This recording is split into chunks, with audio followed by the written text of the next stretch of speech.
नमस्कार। तो फ्रेंड्स आज आम गोटे नुआ सीरीज यही चैनल रे आरंभ करने जाऊँ आउ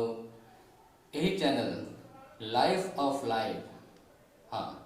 लाइफ ऑफ लाइफ रे आम आपण पॉजिटिव भरा मैसेज पॉजिटिव भरा थिंकिंग और पॉजिटिव कहानियाँ आपण मान सामने रखापी चाहूँ आमती बहुत माने पॉजिटिव लोक आसवे पॉजिटिव गेस्ट आसवे सी गेस्ट आपण सामने पॉजिटिवनेस आउ स्टोरी आपण सामने शेयर करेंगे आम ये जो प्रोग्राम जहाँ ना हो पॉजिटिव इन एवरी सिचुएशन हाँ पॉजिटिव इन एवरी सिचुएशन रे आमे प्रयास करूँ कि आपण माइंड को आमे केमिति भाव पॉजिटिव करि परिबा। तो यही प्रोग्राम आमर प्रत्येक शुक्रवार एवरी वीक प्रत्येक शुक्रवार राति 8 यही चैनल लाइफ ऑफ लाइफ रे आसिया आमे चेष्टा करूँ प्रयास करूँ आओ ए प्रयास रे आपण मानकर आशीर्वाद हमको निहाती दरकार। तो फ्रेंड्स आज ये पॉडकास्ट रे आमे फर्स्ट इंटरव्यू आमे जार नापे जाऊँ से बहुत ही पॉजिटिव थिंकिंग पॉजिटिव वे रे रहिला वाला पर्सन और से पर्सन सिर्फ आम हृदय रे नहीं ये ओडिशावासी हृदय रे बसी रही साथ जोड़ी थिबा जत्ते भी तांकर फ्रेंड्स रिलेटिव्स आउ को वर्कर्स हो कि तांकर स्टाफ कि तांकर ऑफिसर्स लेवल समस्ते तांको बहुत भल पाउछन्ते और बहुत तांकर तारीफ करछन्ते चर्चा करछन्ते। तो फ्रेंड्स आज आम ये गहन रे एमिति एक प्रतिभा आ पॉजिटिव पर्सन व्यक्तित्व आम गहन उपस्थित अच्छा आसतु को आम शुणा जाना पॉजिटिवनेस आउ लाइफ विषय। तो आसतु मु स्वागत करछि गिरी भाई को। नमस्कार। नमस्कार नमस्कार दर्शक बंधु। गिरी भाई आम आपण को गिरी भाई ना जान एक्चुअल आपनकर ना कोन आम दर्शक बंधु को आपण जणै दियंत। मो ना होची तुषारेश चंद्र गिरी समस्ते गिरी बोली जानिछन्ती मते एवं गिरी ना रे मु जेबेटू मोर करियर स्टार्ट कलिनी समस्ते गिरी ही जानती एवं गिरी ना रे ही मु फेमस। आपनकर एक्चुअली जन्म स्थान कोडा? मोर जन्म स्थान हैला बालेश्वर डिस्ट्रिक्ट आउ हमरो आगे थाना थिला भोगराई एबे कमरदा गां नाम होची पुटिना पंचायत भी गुटे हमरो। आपण गाँव रे जन्म रू रहउतले ना बाहर कोडे माने जे शहर रे रहउतले? नहीं क्लास 10th पर्यंत हमें गाँव रे। अच्छा 10th पर्यंत आपण गाँव रे रहउतले। तो गिरी भाई आपनकर जन्म स्थान कि गाँ की परीक्षा थिला कि अछि आपण टिके वर्णना करंत। गाँ कहले गाँ शब्दर अर्थ बहुत गाँव मूल्य कहीं दे पारे जी गाँव रे जन्मी टाउन रे आसी रोचंती से माने केतबेले गाँ को भूली पारे आउ गाँव रे बंचिबा जो शैली चिंताधारा संपूर्ण नियारा जोटा कि आम टाउन रे पाइबू गाँ गाँ कि आपण परिवार केते जण सदस्य अछंती आउ आपण परिवार विषय किछटा कहत। परिवार कहले बापांकर 4 भाई तांको 4 भाई रे आमे 13 पुओ एवं भौणी टोटल फैमिली परिवार 30 रु ऊर्ध्व। तो जदियो आमे गुटे खंजारे रहतुलु सेते बेलरे तो समस्त जे जार अलग अलग चलुतले किंतु आउटसाइड लोकन को लागु न था जे आमे अलग अलग चलुछु बोली जेहेतु आमे गुटे खंजार रहउथु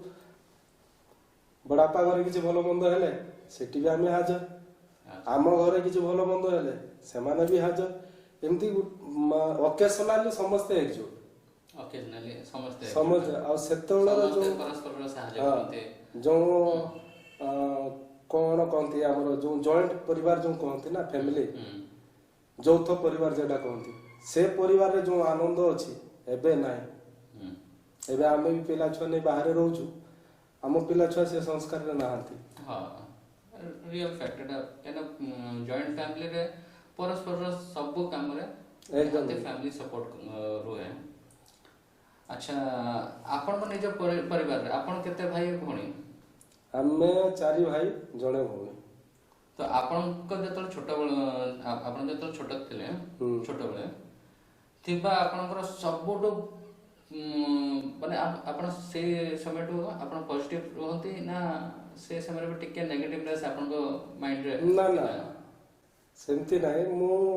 ମୋର ଜ୍ଞାନ ହେଲା ଦିନଠୁ, ମୁଁ ଯେତେବେଳେ ମୁଁ ଜାଣିପାରିଲି ଯେ ମୁଁ କିଏ, ସେତେବେଳଠୁ ମୁଁ ସବୁବେଳେ ମୁଁ ପଜିଟିଭ ଚିନ୍ତାଧାରାରେ ରହେ। ମୁଁ କେତେବେଳକୁ ବହୁତ ଥର ଡାଉନ୍ ମାରିଛି, ବ୍ୟାକ୍ କରିଛି, କିନ୍ତୁ ସେ ବ୍ୟାକ୍ଟା ବ୍ୟାକ୍ ନୁହେଁ, ହୁଁ, ସେଇଠି ମୁଁ ଗୋଟେ କିଛି ପାଇଛି, ହୁଁ, ପୁଣି ବ୍ୟାକ୍ କରିଛି, ପୁଣି ଆଗକୁ ଚାଲିଛି, କିନ୍ତୁ ସବୁବେଳେ ପଜିଟିଭନେସ୍ ରହୁଥାଏ। ହୁଁ। ମୋର ଚିନ୍ତାଧାରାଟା ସବୁବେଳେ ନାଇଁ, ପଜିଟିଭ ଥାଏ। ଏଇ ଯୋଉ ପଜିଟିଭନେସ୍ ରହିବାଟା ଆପଣଙ୍କର ମାନେ ଭଗବାନଙ୍କ ଦେନ ନା ଆପଣଙ୍କ ଫ୍ୟାମିଲିରେ ସେମିତି କିଏ ଥିଲେ ଯାହାଙ୍କ ମାଧ୍ୟମରେ ଆପଣଙ୍କ ମାଇଣ୍ଡ ସବୁବେଳେ ପଜିଟିଭ ରୁହେ? ନା ସେଇଟା ତ କହିପାରେ, ହେଇପାରେ ଭଗବାନଙ୍କର ସେଇଟା ଦେ, ଆଚ୍ଛା, ମାନେ ସେମିତି ସପୋର୍ଟ କିଛି ଫ୍ୟାମିଲିରୁ ପାଇନାହିଁ ଯେ ମୋତେ କିଏ ଯେଉଁ ଏନକରେଜ୍ କରେଇବ ହୁଁ, ମୁଁ ଯେଉଁ ଲାଇନରେ ଆସିଛି। ହୁଁ। ସେମିତି ସବୁ ଉପରବାଲା। ଆଚ୍ଛା, ତ ଗିରି ଭାଇ ଆପଣ ପ୍ରଥମ ଜବ୍ କେବେ କରିଥିଲେ ଆଉ ପ୍ରଥମ ଆପଣ କେତେ ମାସିକ ଦରମାରେ କାମ କରୁଥିଲେ? ପ୍ରଥମ ଜବ୍ ଦେଖନ୍ତୁ, ମୁଁ ପ୍ରଥମେ ITI କଲି। ITI କଲା ପରେ ସେ ଆମ ବାଲେଶ୍ୱର ଟାଉନରେ ମୁଁ ଗୋଟେ କଣ୍ଟ୍ରାକ୍ଟର ପାଖରେ, ଏ କ୍ଲାସ୍ କଣ୍ଟ୍ରାକ୍ଟର ପାଖରେ ଗଲି କାମ କରିବା ପାଇଁ। ଦିନକୁ 20 ଟଙ୍କା ଦରମା। ଆଚ୍ଛା, ଦିନକୁ 20 ଟଙ୍କା 20 ଟଙ୍କା। ଦରମାରେ କାମ କଲେ? ସେ ବି ଯେଉଁମାନେ ଆଉ ସାଥୀମାନେ ଯେଉଁ କାମ କରିବା ପାଇଁ ଯାଉଥିଲେ ହୁଁ, ତାଙ୍କ ସାଙ୍ଗରେ ମୁଁ ସାଇକେଲରେ, ମୋର ସାଇକେଲ ନଥିଲା, ତାଙ୍କ ସାଙ୍ଗରେ ସାଇକେଲରେ ଦରକାର ପଡ଼ିଲେ ବି 6-7 କିଲୋମିଟର ଏମିତି ଚାଲିକି ବି ମାନେ ସେ ସମୟରେ ଆପଣଙ୍କ ପାଖରେ ସାଇକେଲ ନାହିଁ, ଆପଣଙ୍କ ଫ୍ରେଣ୍ଡସ୍ ସର୍କଲ କି ଆପଣଙ୍କର ଯୋଉ ମାନେ କାମ କରନ୍ତି ସାଙ୍ଗରେ, ହଁ। ସେମାନଙ୍କର ସାଇକେଲ ଥିଲା, ତାଙ୍କ ସାଙ୍ଗରେ କେତେବେଳେ ଆଚ୍ଛା, ପଳାଏ, ଆଚ୍ଛା। ନହେଲେ ଯଦି ନିଆର ଥିବ ଚାଲିକି ପଳେଇଯାଏ। ଆପଣ କେଉଁ କେଉଁ ଏରିଆରେ ଜବ୍ କରିସାରିଛନ୍ତି ଆଉ କେଉଁ ଏରିଆଟା ଆପଣଙ୍କୁ ସବୁଠୁ ଭଲ ଲାଗିଥିଲା? ମୁଁ ହାଇଦ୍ରାବାଦରେ ବି ଜବ୍ କରିଛି, ୱେଷ୍ଟବେଙ୍ଗଲରେ ବି ଜବ୍ କରିଛି, ହୁଁ, ଝାଡ଼ଖଣ୍ଡରେ ବି କରିଥିଲି, କରୁଛି ବି, ହୁଁ, ଆଉ ଓଡ଼ିଶାରେ ବି କରିଛି। ହୁଁ। ତ ପ୍ରଥମତଃ ମୋତେ ହାଇଦ୍ରାବାଦ ହିଁ ଭଲ ଲାଗିଥିଲା। ହାଇଦ୍ରାବାଦ ଭଲ ହଁ। ଲାଗିଲା। ତାପରେ ଝାଡ଼ଖଣ୍ଡ, ହୁଁ। ଏ ଦୁଇଟା ଜାଗାରେ ମୋତେ ଭଲ ଲାଗେ। ଆମ ଓଡ଼ିଶାଟା? ଓଡ଼ିଶା ତ ସେଇଟା ନେଟିଭ ପ୍ଲେସ୍, ଆମର ଜନ୍ମସ୍ଥାନ, ସେଇଟା ତ ଅଲଗା ନିଆରା, ହୁଁ। ତାର ତୁଳନା ଆମେ ଦେଇପାରିବାନି। ଆଚ୍ଛା, ଆମେ ଜାଣିବାରେ ଆପଣଙ୍କ ପୋଜିସନ୍ ସବୁଠେ ବଡ଼ ଥିଲା, କିନ୍ତୁ ଗୋଟେ ଗୋଟେ ଜାଗାରେ ଆପଣଙ୍କର ପୋଜିସନ୍ ବଡ଼ ଥାଇକି ବି ଆପଣଙ୍କୁ ଛୋଟ ଲେଭେଲରେ,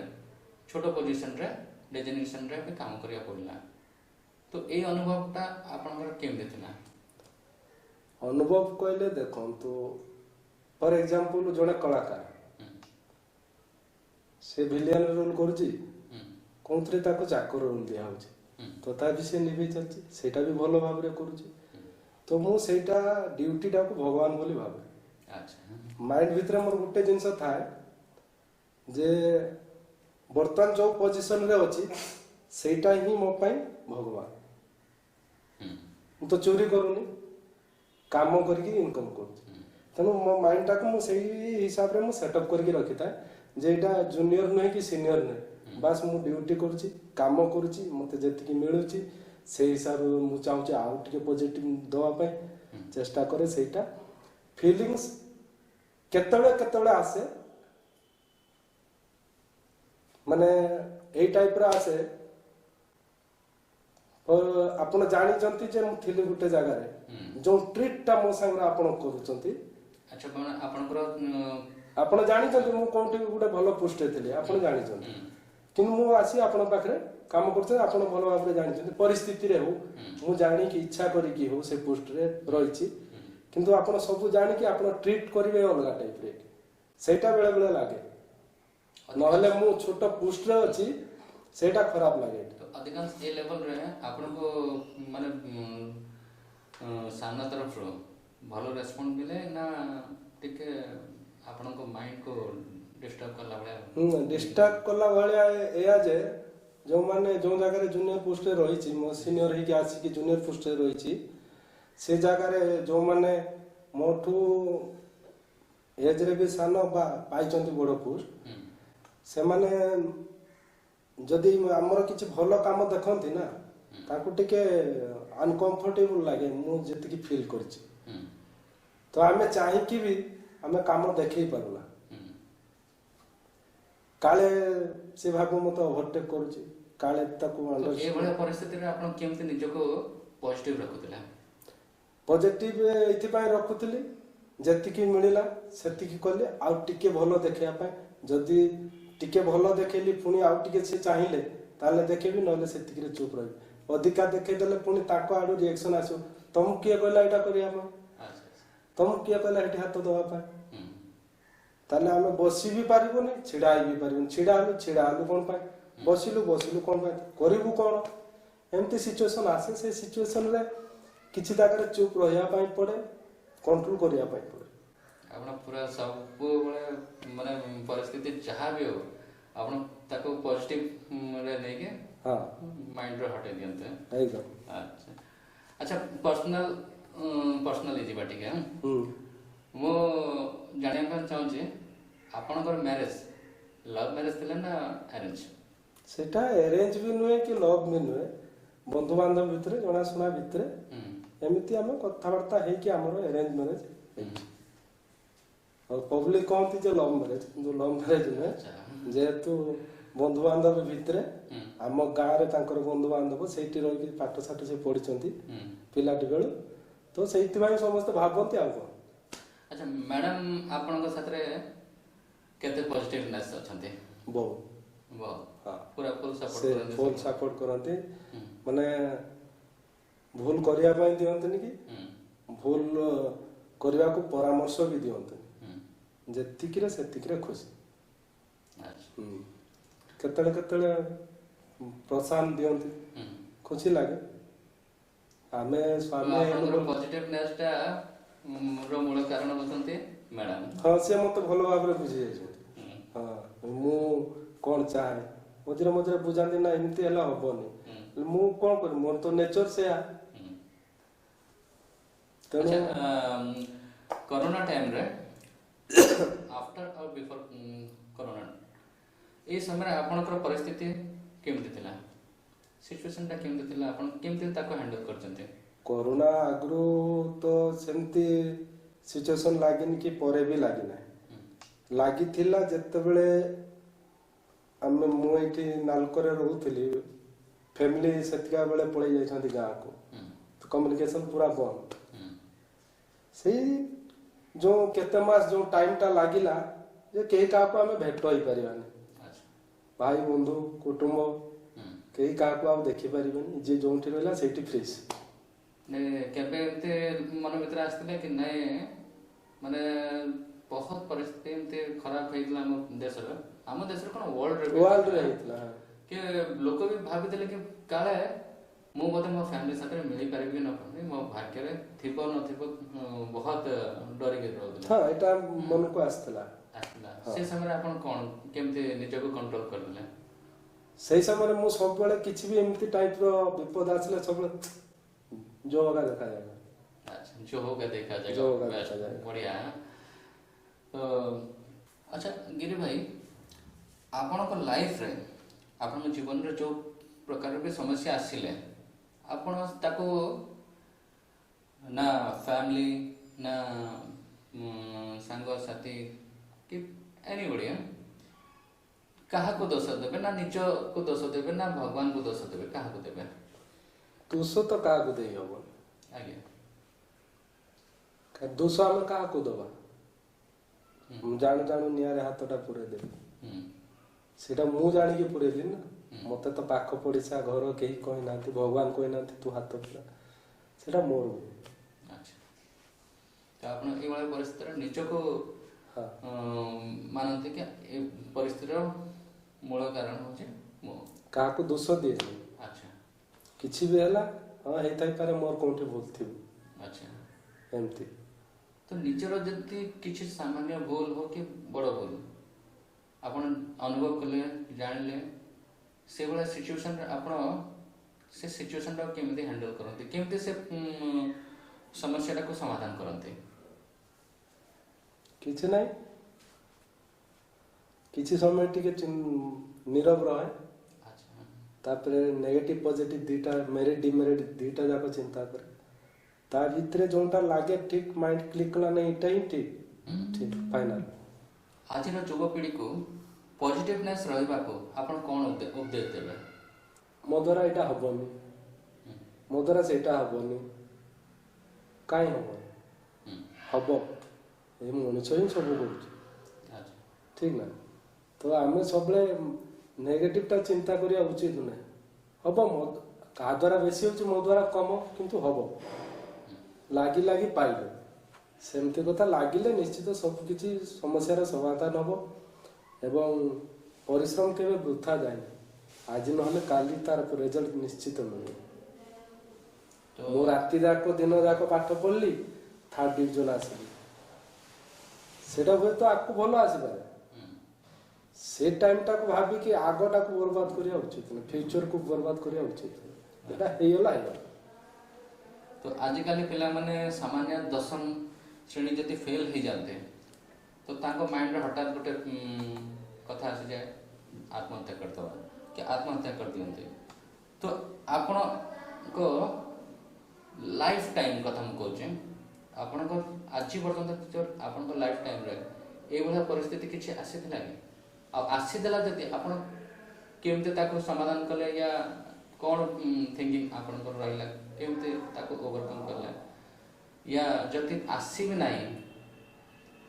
तो आमर जो पीढ़ी आजिकल युवपीढ़ी एवं टिके टिके कथा को से माने हरासमेंट हो जाते माइंड ताको डाइवर्ट हो जाए कि से माने परिस्थिति को कंट्रोल कर पारंत नहीं तो से वाला दर्शक मानक पाएंगे आपण किछि कहंतु देखो तो सेमती सिचुएशन आसिले आमे डाउन होवाटा उचित पाठ पढ़ीचे आमे जेतिकी पढ़छु तार आंसर देछु से हिसाब रे आमे रिजल्ट पाइछु एटा हेला नै भगवान मते एहा कला भगवान के भगवान किछि करना द्वितीय कथा होछु मु जदि भाबी मु एते परिश्रम करली एहा पाइली परिश्रम तो मु करिछि जदि आसिलानी ताले मोर मोर निजर किछि असुविधा अछि मेमोरी कम बा मोर लेखिबार शैली बा जे कोनोसी गुटे प्रॉब्लम मोर अछि ताकू नै कि आमे जदि इरिटेट हे जिबा समस्या को माने सामना करि पारियानी ताले सेटा होछि मूर्खता अच्छा तो सेठी तो आपण हारि गले आकु आ कोन करिवे एमती मो लाइफ रे बहुत किंतु मु केते बेले ए भलिया भाबिनी जे किछि गुटे कर देबी किछि गुटे हे जिवो ना सबले माने I don't care very good बहुत बढ़िया आम युवक पीढ़ी के जदि से थिंकिंग टाको रखिबे नाय जा हेगला कौन आमे भूल करलु से परिस्थिति आसला और परिस्थिति टाको आमे केमते समाधान करके से भूल टाको समाधान करके आमे आगो को बढ़िबा जदि ए दिनसटा हमर युवपीढ़ी जदि ध्यान रखिबे ताले आजिकल परिस्थिति जहाँ हो जाए से सिचुएशन को से माने कंट्रोल कर पारे आजिकल जो परिस्थिति को पिला माने बा जो यंग जनरेशन आपणौ जंती जिनसडा को से माने कोन कर जंती से देइला मो भी नहीं माने मोर कहया कथा कहा स्टाइल टा को फॉलो करो कहार कर्म टा को फॉलो करो ता से कर्म भितर कोनटा भलो गुण अछि मु जणे दला मु जणे बदमाश ମର୍ଡର କରେ ଡେଲି କାଟୁଛି ମାରୁଛି ସବୁ କିଛି କିନ୍ତୁ ତା ଭିତରେ ବି ମୋ ଭିତରେ ଗୋଟେ ମଣିଷ ପୁଣିଆ ତ ଅଛି ମୋ ପାଖରେ କୋଉଟା ଭଲ ଯୋଉଟା କି ଆପଣଙ୍କର କାମରେ ଆସିବ ଆପଣ ସେଇଟା ନିଅନ୍ତୁ ମୁଁ କାଟୁଛି ସେଇଟାକୁ ନିଅନ୍ତୁ ସେଇଟା ହେଲା ଆପଣଙ୍କ ଲାଇଫ ସ୍ପଏଲ ହେଲା ମୋର ତ ଅଲରେଡି ହେଇଯାଇଛି ଆଗ ପଛ କେହି ଚିନ୍ତା ନାହିଁ ବୋଲିକି ତ ମୁଁ ଏହା କରୁଛି କିନ୍ତୁ କାହାର ଷ୍ଟାଇଲଟାକୁ ଫଲୋ କରିବା ଉଚିତ ନା କାହା ଭିତରେ ଭଲ ଗୁଣଟେ ଅଛି ସେଇଟାକୁ ସବୁବେଳେ ମାର୍କ କରିବା ଉଚିତ ଆଚ୍ଛା ଆମର ସବୁବେଳେ ଉଦ୍ଦେଶ୍ୟ ରହିବା ଦରକାର ଆମେ ପଜିଟିଭ ଜିନିଷ କଲେକ୍ଟ କରିବା ପଜିଟିଭ ୱେରେ ଚାଲିବା ପଜିଟିଭ ଥିଙ୍କିଂ ରଖିବା ତ ନେଗେଟିଭ ଜିନିଷ ଆପେ ଆପେ ଦୂର ହେଇଯିବ ନେଗେଟିଭ ଜିନିଷକୁ ଆମେ ଗ୍ରହଣ କରିବାର ଘରେ କହୁଛନ୍ତି ଆରେ ସେ ପିଲାଟା ଭଲ ନୁହେଁ ତୁ ତା ସହିତ କହିବେ ବାପା ମା ଯାହା ଦେଖିଲେ ସେ କହିବେ କାଳେ ମୋ ପିଲା ବିଗିଡି ଯିବ କିନ୍ତୁ ପିଲା ତା ସାଙ୍ଗରେ ମିଶୁଛି ବାପାଙ୍କ କଥା ସତ ନ ହଉ ବନ୍ଧୁବାନ୍ଧବ କଥା ସତ ନ ହଉ ପିଲା ମିଶୁ କିନ୍ତୁ ତା ପାଖରୁ ସେ ଭଲ ଜିନିଷଟା ଗ୍ରହଣ କରିବା ଦରକାର ସବୁବେଳେ ଭଲ ଜିନିଷ ପିଲାଙ୍କୁ ଗ୍ରହଣ କରିବା ଦରକାର ଏବଂ ସେ ଯୋଉ ପିଲାଟାକୁ ଗାର୍ଡିଆନ ଖରାପ ଭାବୁଛି ପବ୍ଲିକ ଖରାପ ଭାବୁଛନ୍ତି ଯଦି ତା ସାଙ୍ଗରେ ମୁଁ ମିଶୁଛି ମୁଁ ଗୋଟେ ଭଲ ରାସ୍ତା ତାଠୁ ଗୋଟେ ଭଲ ଜିନିଷ ପାଇଲି ସେଇଟାକୁ ଆପଣେଇ ନେଇକି ଯଦି ମୁଁ ଆଗକୁ ବଢିପାରେ ତାହେଲେ ମୋର ସାର୍କୁଲେଟେଡ ଯେତିକି ଲୋକ ଅଛନ୍ତି ସାର୍କୁଲେସନରେ ସେ ଲୋକଟାକୁ ବି ଖରାପ ଭାବିବେନି ଆସ୍ତେ ଆସ୍ତେ ତାକୁ ବି ଭଲ ପାଇବେ ଯାହାଫଳରେ ସିଏ ବି ଚେଞ୍ଜ ହେଇଯିବ ମୋ ବାପା କଣ ଭାବିଲେ ମୁଁ ସେ ପିଲା ସହିତ ମିଶୁଛି କାଳେ ଖରାପ ହେଇଯିବି କି ଯଦି ମୁଁ ଭଲ ହେଇଗଲି ତାହେଲେ ମୋ ବାପା କଣ କରିବେ ସେଇ ପିଲାକୁ ଆରେ ତୋ ସାଙ୍ଗଟା ଦେଖାଯାଉନି ତାକୁ ଡାକିବ ଟିକେ ଯଦି ସେ ଖରାପ ପିଲାଟାକୁ ଡାକିକି ମୁଁ ବସାଏ ଖୁଆଏ ମୋ ବାପା ଯଦି ଆଦର କରନ୍ତି ତାହେଲେ ସେ ତାର ଯୋଉ ଖରାପ ଗୁଣ ଅଛି ଆସ୍ତେ ଆସ୍ତେ ଚେଞ୍ଜ ହବ କି ନାହିଁ ତେଣୁ ଖରାପ ମଣିଷ ଆହୁରି ଖରାପ କରିଦିଏ ନିଜର ପ୍ରକୃତି ପାଇଁ ପ୍ରକୃତିଟା ଆମେ ସ୍ୱାର୍ଥପରାୟଣ ଲୋକ ସେଲ୍ଫି ସବୁବେଳେ ନିଜ କଥା ମୋ ଛୁଆ ମାନେ ଆମର ଯୋଉ ସହର ଅଞ୍ଚଳ ଆଉ ଗ୍ରାମୀଣ ଅଞ୍ଚଳ ଭିତରେ ମାନେ ଟିକେ ଥିଙ୍କିଂ ସମସ୍ତଙ୍କର ଟିକେ ଅଲଗା ହୁଏ ପଜିଟିଭ ଥିଙ୍କିଂ ବିଷୟରେ ମାନେ ଆମର ଯୋଉ ସହରାଞ୍ଚଳର ପିଲାମାନେ ସେ ଜାଣିପାରନ୍ତି ମାନେ ଆକ୍ଚୁଆଲି କ'ଣ ଠିକ ଆଉ କ'ଣ ଭୁଲ କୋଉଟା ତାଙ୍କୁ ଉଚିତ କୋଉଟା ଅନୁଚିତ କୋଉଟା କରିବା କିନ୍ତୁ ଆମ ଯୋଉ ଗ୍ରାମୀଣ ପିଲାମାନେ ସେମାନଙ୍କ ଭିତରେ ଟିକେ କମି ରହୁଛି ତ ମୁଁ ତାଙ୍କ ତରଫରୁ ପଚାରିବା ପାଇଁ ଚାହୁଁଛି ସେମାନେ କେମିତି ଜାଣିପାରିବେ ତାଙ୍କର ମାନେ କୋଉ ଜିନିଷଟା ପଜିଟିଭ ୱେରେ ତାଙ୍କୁ ହେଲ୍ପ କରିବ ଆଉ କୋଉ ଜିନିଷଟା ନେଗେଟିଭ ୱେରେ ତାଙ୍କୁ ନୁକସାନ ପହଞ୍ଚେଇ ପାରିବ ସେ କେମିତି ତା ଭିତରେ ତଫାତ ଡିଫରେନ୍ସଟା ବାହାର କରିପାରିବେ ଏଇଠି ସମସ୍ତଙ୍କ ମନ ଭିତରେ ଗୋଟେ ଫିଲିଙ୍ଗସ୍ ଥାଏ ମୁଁ ଗାଁରୁ ଆସିଛି ଇଏ ଟାଉନ ପିଲା ମୁଁ ଗାଁ ପିଲା ମୋର ଗୋଟେ ସବୁବେଳେ ନିଜ ଭିତରେ ଗୋଟେ ସଂକୋଚ ରହିବ ଏ ଟାଉନ ପିଲା ଇଏ ତ ଇଂଲିଶ ମିଡ଼ିୟମ ପଢିଛି ଇଏ କରୁଛି ସିଏ କରୁଛି ମୁଁ ନିଜକୁ ନିଜେ ଗୋଟେ ସଂକୋଚ ଭୟଭୀତ ମୋ ନିଜଟାକୁ ମୁଁ ଭୟଭୀତ କରିଦିଏ ନହେଲେ ଗାଁ ପିଲାମାନଙ୍କ ପାଖରେ କାହାକୁ ଆକ୍ଷେପ କରି କହୁନି ସଂସ୍କାର ଥାଏ ଟାଉନ ପିଲାମାନଙ୍କ ପାଖରେ ବି ଅଛି କିନ୍ତୁ କିଛିଟା 19-20 ହୁଏ ପିଲା ସମସ୍ତେ ଭଲ କାହିଁକିନା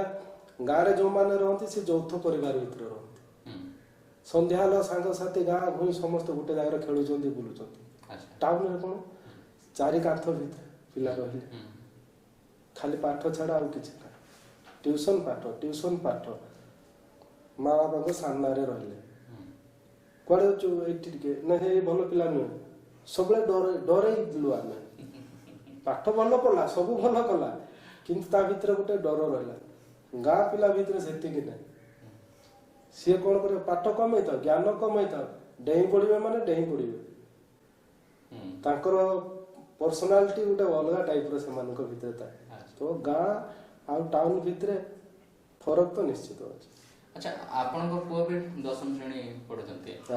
ତ ଆପଣ ତାଙ୍କୁ କ'ଣ କୁହନ୍ତି କି କେମିତି କିପରି ବୁଝେଇବା ପାଇଁ ଚେଷ୍ଟା କରନ୍ତି ବୁଝାଇନି କ'ଣ ହେଲା ଏହା ହେଇଛି କର ହବ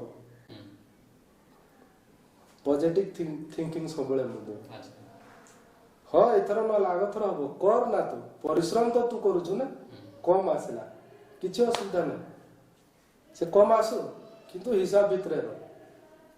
ଆଉ ଯଦି ବେଶୀ ମାର୍କ ଆଣିଲୁ ତୋ ଭିତରେ ଇଗୋ ଆସିଲା ଘମଣ୍ଡ ଆସିଲା ମାନେ ସେ ପାଠ ପଢି ଲାଭ କିଛି ନାହିଁ। ତେଣୁ କମ୍ ଆସୁ ମାର୍କ ସବୁ ପ୍ରକାର ରହିବା ଦରକାର ମଣିଷ ଭିତରେ, ହୃଦୟ ବି ରହିବା ଦରକାର, ମାନବିକତା ବି ରହିବା ଦରକାର। ଆଉ ତୁ ଭଲ ପାଠ ପଢିକି କାଲି ମତେ ମାନିବୁନି, ମାଆକୁ ମାନିବୁନି, କାହାକୁ ମାନିବୁନି, ସେଇଟା କଥା ନୁହେଁ। ସଂସାର ଭିତରେ ଆମେ ଯେତେବେଳେ ଜନ୍ମ ହେଇଛୁ ସମସ୍ତଙ୍କୁ ଆମେ ଯେତିକି ସମ୍ମାନ ଦେବା କଥା ଦେବା। ତା ଭିତରେ ବର୍ତ୍ତମାନ ପାଠଟା ହେଇଗଲାଣି କମ୍ପିଟିସନ। ତା ଛୁଆ ପଢୁଛି, ମୋ ଛୁଆ କାହିଁ ପଢିବନି, ତା ଛୁଆ ଏ ବିଟେକ୍ କଲା, ମୋ ଛୁଆ କାହିଁ କରିବନି, ମାଙ୍ଗି ଦଉଛି ବିକି ବୁକାକି ମୋ ପୁଅକୁ ପଢେଇଲେ। କିନ୍ତୁ ପିଲା କଣ ଚାହୁଁଛି, ଜନ୍ମ ଦେଇଛନ୍ତି ବାପା ମା, ଯେତେବେଳେ ପିଲା କଣ ଚାହୁଁଛି ବାପା ମା ହିଁ କହିପାରିବ। ମତେ ଫୋନ ଆସିଲା ଏଠୁ ଆପଣଙ୍କର କୋଚିଂ ଦିଅନ୍ତି, ସେଟା କଣ ଅନଲାଇନ ଯୋଉ କୋଚିଂ ଦଉନାହାନ୍ତି ବାଇଜୁସ୍, ବହୁତ ଥର ଫୋନ ଆସିଲା। ଆପଣଙ୍କ ପିଲା ସେ ଅଲିମ୍ପିଆଡରେ ନାଁ ଲେଖେଇଥିଲା, ଭାଗ ନେଇଥିଲା, ଆଉ ତାର ଟିକେ ସାଇନ୍ସ ପୁଅର ଅଛି, ଅମୁକ ଅଛି ବୋଲି ଆପଣ କଣ କହିବା ପାଇଁ ଚାହୁଁଛନ୍ତି? ନାଇଁ ଆପଣ ଆମକୁ ଦିଅନ୍ତୁ, ଆମେ ତାର ସ୍କଲାରସିପ୍ ଅମୁକ ସମୁକ ସେ ଫ୍ରି ସବୁ କରେଇଦବୁ। ମୁଁ ଗୋଟେ କଥା କହିଲି, ମୁଁ କହିଲି ଯଦି ମା ସରସ୍ୱତୀ ଆସିକି ତା ଜିଭରେ ଲେଖିଦେବେ ତ ସମ୍ଭବ ତ କେ ଜାଣେ, ନହେଲେ ଆପଣ ମାନେ ପାରିବେନି ନା। ଆପଣ କେମିତି ପିଲା ମୁଁ ଜନ୍ମ କରିଛି ନା ଆପଣ ବାରମ୍ବାର ଡିଷ୍ଟର୍ବ କରିବେନି। ମୋ ପିଲା କଣ କେତିକି ନେଇପାରିବ ସେଇଟା ଆମକୁ ଜଣା। ଆମେ କାହିଁକି ତାକୁ ବୁଝ ଉପରେ ନଳିତା ଦେବା, ଯେତିକି ସମ୍ଭବ ସେ ନେଇପାରିବ ତାକୁ ଆମେ ଜାଣିଛୁ। ଆମେ କାହିଁ ତାକୁ କହିବୁ ତୁ ଏଇଟା କଲୁନି, ସେଇଟା କଲୁନି, ସେଇଟା କଲୁନି। କିଛି ଗାର୍ଡିଆନର ଭୁଲ ପାଇଁ ପିଲାମାନେ ମାନେ ରଙ୍ଗ ୱେରେ ପଳେଇବା। କାଲି ମୋର ହବ ନ ହବ ତାର କିଛି ମାନେ ନାହିଁ, ତଥାପି ଆମେ ଚେଷ୍ଟା କରିବା। ଠିକ ନା, ଆମେ ପିଲାବେଳେ ଯୋଉଟା ଫିଲ୍ କରୁଥିଲୁ, ବାପା ମାଙ୍କଠୁ କଣ ଆଶା କରୁଥିଲୁ, ବା ବାପା ମା ଆମଠୁ କଣ ଆଶା କରୁଥିଲେ, ଆମେ ଯୋଉଟା ଫିଲ୍ କରିଛୁ କମ ସେ କମ ଆମ ପିଲା ସେଇଟା ଫିଲ୍ ନ କରୁ। ଚେଷ୍ଟା କରିବା ଯେତିକିଟା ସମ୍ଭବ। ଚାନ୍ଦ କହିଲେ ତ ଆଣି ଦେଇ ହବନି ବୁଝିଲେ, ଆମେ ଚେଷ୍ଟା କରୁ, ଦେଖିବା ଆଗକୁ କଣ। ତେବେ ସବୁ ଯୋଉମାନେ ପରୀକ୍ଷା ଦେବେ ପଢୁଛନ୍ତି ସମସ୍ତଙ୍କୁ ମାର୍କ କମ ରହିବା ନ ରହିବାର ଯିବା ଉଚିତ ନୁହେଁ। ପଢିଛୁ ଆମେ ଯେତିକି, ଆମର ମେମୋରି ଯେତିକି, ଆମେ ସେଇ ହିସାବରେ ଲେଖିଛୁ। ସବୁବେଳେ ପଜିଟିଭ ନେଇକି ଚାଲିବା। ମୁଁ ଏଇଠି 3rd ଡିଭିଜନ ପାସ୍ କଲି, ଆକୁ କିଛି କରିବନି, କିଏ କହିଲା? ମୁଁ 3rd ଡିଭିଜନ ପାସ୍, ମୋ ଚିନ୍ତାଧାରାଟା ସବୁବେଳେ ପଜିଟିଭ ଥିଲା, କିଛି ତ ଗୋଟେ କରିବି। ଏବଂ ମତେ ବି ଲାଗୁଥାଏ ଯେ ଆକୁ ଗୋଟେ କିଛି ଭଲ ହବ, ନିହାତି ଗୋଟେ ଲୋକ ଜାଣିଲା ଭଳିଆ ଗୋଟେ ସ୍ଥିତିରେ ମୁଁ ପହଞ୍ଚିବି ନିଶ୍ଚିତ, ଆଜି ନହେଲେ କାଲି ପହଞ୍ଚିଛି। ମନରେ ବିଶ୍ୱାସ ଯଦି ଥିବ, ଏ ବର୍ଷ ଯଦି ମୁଁ ଭଲ କରିନି, ଆର ବର୍ଷକୁ ମୁଁ ଭଲ କରିବା ପାଇଁ ଚେଷ୍ଟା କରିବି, ଆଉ ମୋର ପ୍ରୋବ୍ଲେମ୍ସକୁ ମୁଁ ସର୍ଟ ଆଉଟ୍ କରିକି ତାକୁ ସଲ୍ଭ କରିଲେ ନିହାତି ନେକ୍ସଟ ଆମେ ହାଇ ର୍ୟାଙ୍କ କି ଭଲ କାମ କରିପାରିବା, ଭଲ ପୋଜିସନକୁ ଯାଇପାରିବା। ଆଜିର ବିଷୟବସ୍ତୁ ପଜିଟିଭ ଇନ୍ ଏଭ୍ରି ସିଚୁଏସନ୍ ବିଷୟରେ ଆପଣ କ'ଣ କହିବେ? ଏଟା ହଉଛି ସବୁବେଳେ ହାର ମାନିବାଟା ଠିକ ନୁହେଁ, ଉତାର ଚଢାव ଅଛି। ତା ଭିତରେ ଆମେ ଯଦି ପ୍ରତ୍ୟେକ ଜିନିଷଟାକୁ ଲାଇଟଲି ନବା ସେଇଟା ବି ମୂର୍ଖାମି, ଡିପଲି ନବା ସେଇଟା ବି ମୂର୍ଖାମି। ମିଡିଲରେ ରହିକି ଆମେ ଯଦି ଲାଇଫଟାକୁ ମେଣ୍ଟେନ କରିବା ତାପରେ ତାହେଲେ ସବୁବେଳେ ପଜିଟିଭ ହିଁ ରହିବ। ଏଇଟା ହଉନି ଜାଣିବା, କାହାଠୁ ପଚାରିଦେଲେ ସମ୍ମାନ ପଳେଇବନି, ଜୁନିୟର ହଉ ସିନିୟର ହଉ ପଚାରିଦେଲେ ଅସୁବିଧା କ'ଣ? ହୁଏତ ଡିସ୍କସ୍ କରୁ କରୁ ନିଜ ସହପାଠୀ ଯିଏ ଅଛି ତା ସହିତ ବି ଡିସ୍କସ୍ କରୁ କରୁ ସେ ଗୋଟେ ଏମିତି ପଏଣ୍ଟ ଦେବ ଯୋଉଟାକି ମାଇଣ୍ଡରେ ଆସିନଥିବ। ତ ସେ ପଏଣ୍ଟଟା ଆସିଲା ପରେ ଆପଣଙ୍କ ପଏଣ୍ଟ ଯଦି ତା ସାଙ୍ଗରେ ମିକ୍ସ ହେଇଯିବ ତାହେଲେ ଆପଣଙ୍କର ପଜିଟିଭ ବାହାରିଗଲା। ଯଦି ଆପଣ ମନ ଭିତରେ ନେବେ ଜୁନିୟରଟା ତା ସାଙ୍ଗରେ କ'ଣ ଆଲୋଚନା କରିବେ, ଭୁଲ କଥା। ଆପଣ ସିନିୟର, ଆପଣ ଟେନସନରେ ଅଛନ୍ତି, ଛୋଟ ଛୋଟ ଜିନିଷ ଆପଣଙ୍କ ମୁଣ୍ଡରେ ପାର କରି ଯାଉଛି, ଆପଣ ସେଇଟା ଢୋକଉନାହାନ୍ତି। କିନ୍ତୁ ଜୁନିୟର ସେ ଛିଡ଼ା ହେଇକି ଦେଖୁଛି, ସିଏ କୁଲ ମାଇଣ୍ଡରେ ପୁରା ଅଛି। ଏଇଥିପାଇଁ ଅଛି ପ୍ରୋବ୍ଲେମ ହେଇଛି, ସାର୍ ଦେଖୁଛନ୍ତି, ସାର୍ ଯେତେବେଳେ ପାରିବେନି ଆମେ କ'ଣ, କିନ୍ତୁ ତଥାପି ସେ ଭାବୁଛି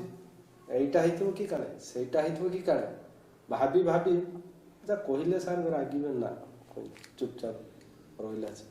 ସେଇଠି ଗୋଟେ ସିନିୟରର କାମ ହେଉଛି ଜୁନିୟର ହେଇଥାଉ କ'ଣ ଲାଗୁଛି କିରେ କ'ଣ ହେଇଥିବ ସେ ସେମ୍ କରୁଥିବ ଆରେ କିଛି ନାହିଁ କୁହ ତ ସିଏ ସେଇଠି ସାର୍ ଏଇଟା ହେଇଥିବ କି ତ ଆପଣ ଯେହେତୁ ସିନିୟର 10 ଜାଗା କାମ କଲେ 10ଟା ପ୍ରୋବ୍ଲେମ୍ ଦେଖିଲେନି ଆପଣ ମାଇଣ୍ଡକୁ କ୍ଲିକ୍ କରିବ ନିଶ୍ଚିତ ମାରେ ମୁଁ ତ ଏଇଟା ଛାଡ଼ିଛି ଏଇଟା ତ ମୁଁ ଦେଖିନି ସେଇଠି ଆପଣଙ୍କୁ ପ୍ରୋବ୍ଲେମ୍ ସଲ୍ଭ ତ ଆଚ୍ଛା ଆପଣ କାହାକୁ ଆଇଡିଓଲୋଜି ମାନୁଛନ୍ତି? ପର୍ଯ୍ୟନ୍ତ ମୁଁ ଯାହା ବି କରିଛି ଯେତେ ପର୍ଯ୍ୟନ୍ତ ଆସିଛି ସେଇଟା ଭଗବାନଙ୍କର କୃପା ତାଙ୍କ କୃପାରୁ ହିଁ ହେଇଥିବ ବାକି ଆଇଡିଓଲୋଜି ମୋ ଲାଇଫରେ ଏପର୍ଯ୍ୟନ୍ତ ମୁଁ ପାଇନି ମୁଁ ସେମିତି ଲୋକ ମିଳିନାହାନ୍ତି ବା ତୁ ଏହା କର ସେୟା କର ସେଇଟା କର ଏହା କର ଆଚ୍ଛା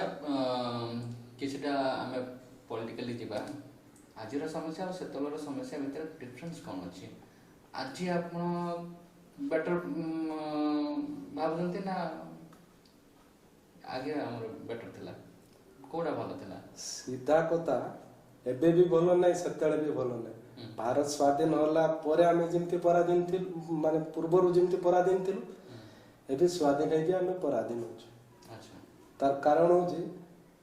ଗାଁରେ କହନ୍ତି ମାନେ କେହି ବି କହନ୍ତି ବାପ ଲଗେଇଥାଏ ତାଳ ପୁଅକୁ ହୁଏ କାଳ ରାସ୍ତା ମଝିରେ ମୁଁ ଆଜି ଗଛଟା ଲଗେଇ ଦେଇ ପଳେଇଲି କାଲି ସେ ଫଳିବ 10 ବର୍ଷ ପରେ ଫଳିବ ସେଇ ରାସ୍ତା ଦେଇ ମୋ ପୁଅ ଯିବ ତା ମଥାରେ ପଡ଼ିବ ନା ବୁଝିଲେ କି ଦ୍ୱିତୀୟ କଥା ହେଉଛି ପଲିଟିକାଲ କଥା କହୁଛନ୍ତି ଯଦି ସେତେବେଳେ ଯିଏ ଆଗକୁ ଆସିଥିଲା ସିଏ ଯଦି ସୁଧାରୁ ବ୍ୟକ୍ତି ଥାନ୍ତା ତାହେଲେ ଆଜି ବି ଏମିତି ମାନେ ଅସୁଧାରୁ ଯେଉଁଟା କହୁଛନ୍ତି ସେମିତି ହେଇନଥାନ୍ତା ଦ୍ୱିତୀୟ କଥା ହେଉଛି ପଲିଟିକାଲ ପାଇଁ ଆମେ ହିଁ ଦାୟୀ ପବ୍ଲିକ ଦାୟୀ ସେତେବେଳର ପାଇଁ ବର୍ତ୍ତମାନ ପରିସ୍ଥିତି ପାଇଁ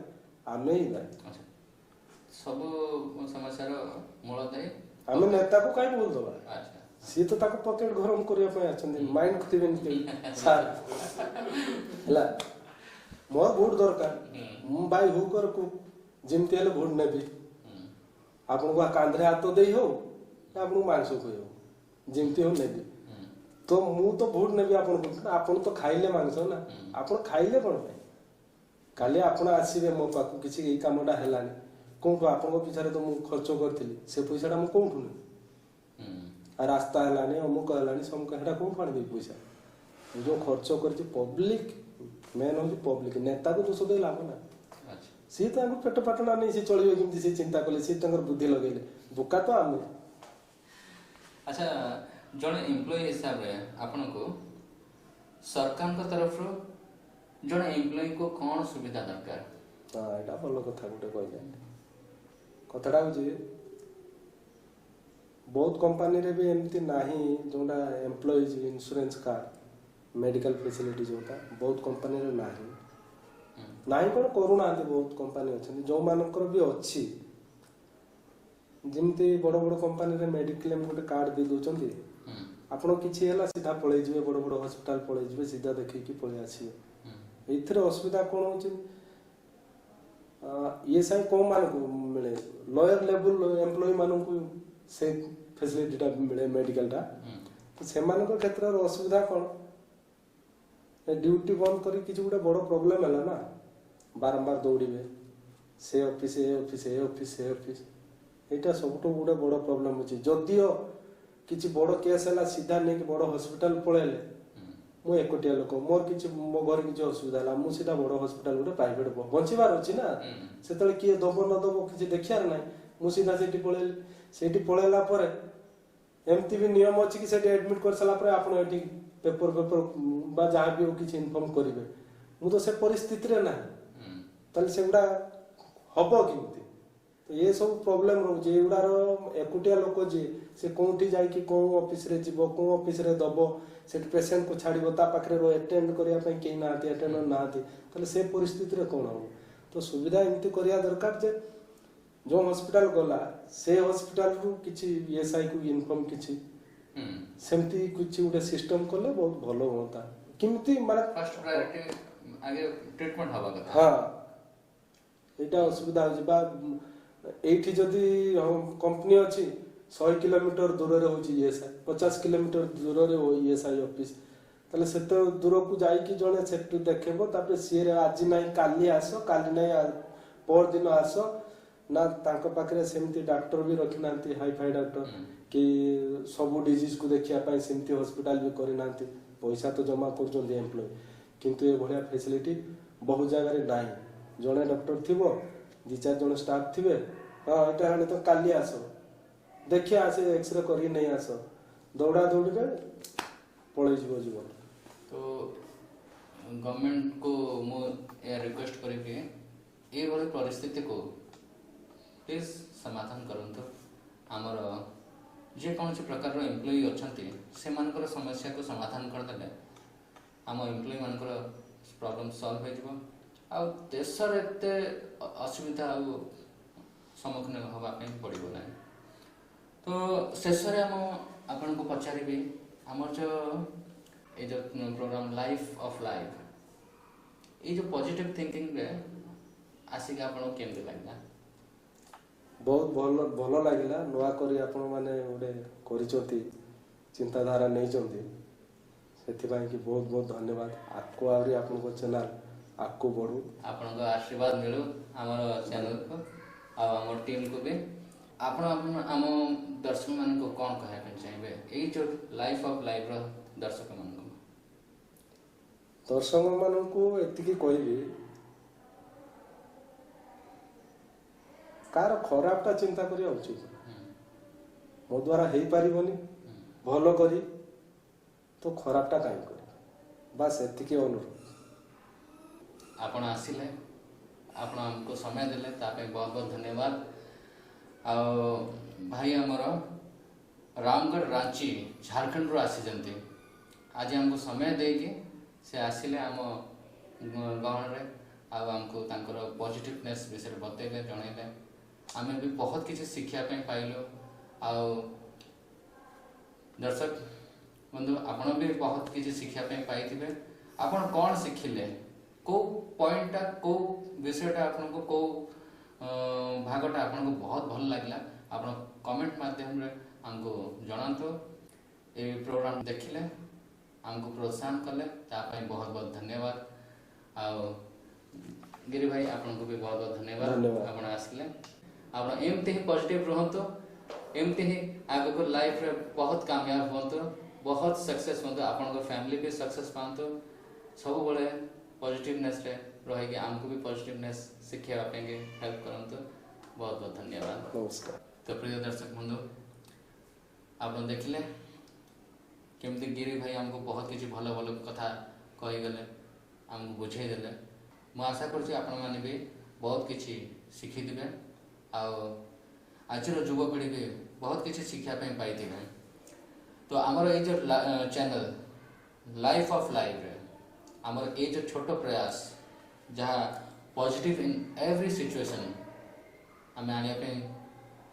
ଚେଷ୍ଟା କରିଛୁ, ଏହାକୁ ସକ୍ସେସ୍ କରିବା ପାଇଁ ଆପଣମାନଙ୍କୁ ମୁଁ ଅନୁରୋଧ କରୁଛି କି ଆପଣ କେଉଁ ବିଷୟ, କେଉଁ ଟପିକ୍ ଉପରେ ଆପଣ ଚର୍ଚ୍ଚା କରିବା ପାଇଁ ଚାହୁଁଛନ୍ତି, କି କେଉଁ ବସ୍ତୁକୁ ନେଇକି ଆମେ